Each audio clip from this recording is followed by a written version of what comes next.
भजले हरि का प्यारा नाम है। सूत उवाच, श्री सूत जी दूसरे अध्याय में बतलाते हैं कि भगवान के द्वारा बतलाए गए इस व्रत कथा को जिसने किया उसके बारे में बतलाते हैं।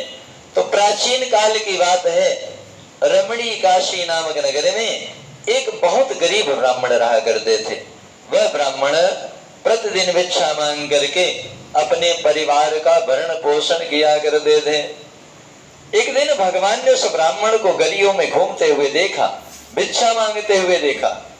भगवान को उसके ऊपर दया आई तो भगवान ने एक वृद्ध ब्राह्मण का रूप धारण किया और उस ब्राह्मण के पास गए। ब्राह्मण से विनय पूर्वक पूछा कि हे ब्राह्मण देवता, आप इस प्रकार से गलियों में क्यों घुमा करते हैं?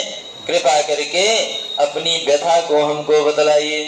ब्राह्मण ने कहा, ब्राह्मणोति दरिद्रोहम भिक्षार्थम वैभ्रमीमहि उपायम यदि जानासि कृपया कथय प्रभो।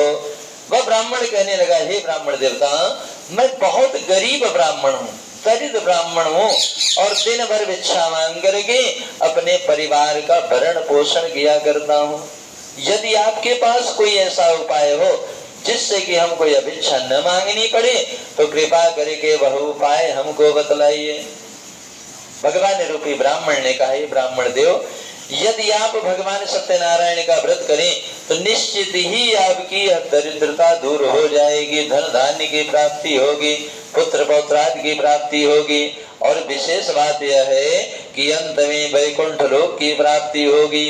और भगवान ने जो व्रत का विधान था सारा विधान उस ब्राह्मण को बतलाया और उसके बाद अंतर ध्यान हो गए। फिर वह ब्राह्मण मन में सोचने लगा, दिन भर भिक्षा मांगने से भी हमारे परिवार का भरण पोषण नहीं हो पाता है, फिर मैं कैसे इस व्रत को करूंगा?